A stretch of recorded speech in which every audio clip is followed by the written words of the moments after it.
And now, Chief Meteorologist Chad Merrill with your full 7-day forecast.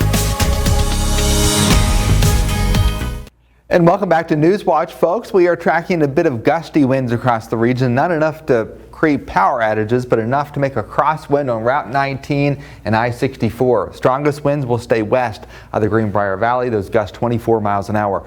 Fortunately, we're dry, and we are dry for the rest of the day. We do have a threat for strong and severe thunderstorms that would produce damaging winds and tornadoes northern Ohio, western Pennsylvania. So if you have to travel up I-79 to Morgantown, keep an eye out to the sky later this evening.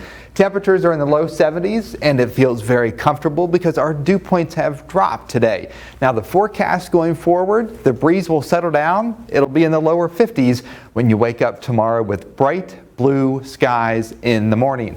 Look at this surplus of warm air ahead of a storm system, and it's only in the 50s in Fargo, 86 in Oklahoma City. So we are going to watch another cold front that will come through. The timing of that cold front will be on Friday. Cold front number 1 moving across the Ohio Valley. These storms are fostering from warm, humid air and also a jet streak moving across Ohio, staying to our north. This low pulls away. Another one comes down the pike Friday. The good news is, even though you might be suffering from some aches and pains right now, we have higher pressure across the Midwest that will be pulling in our direction, so chances are you will feel a little bit better tonight and tomorrow. Speaking of tomorrow, the high temperature tomorrow, not too bad of a day, 78 degrees. Some of you in the lower elevations, such as the New River Gorge Valley, Lewisburg, will probably tackle the lower 80s.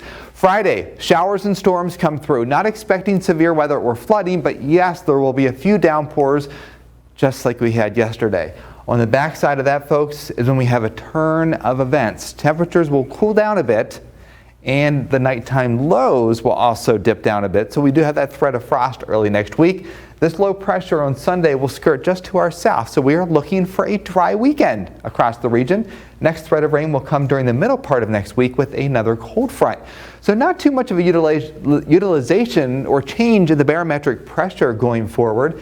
Yes, it will drop a little bit on Friday, rise a bit on Saturday, and then kind of fluctuate there. But the next opportunity for the pressure to lower a bit will be with that cold front coming through Tuesday into Wednesday. So after a high of 78 tomorrow, upper 60s with a couple of showers and storms on Friday, and then we're back into the low 60s over the weekend, and our temperatures at night will drop back into the lower 30s.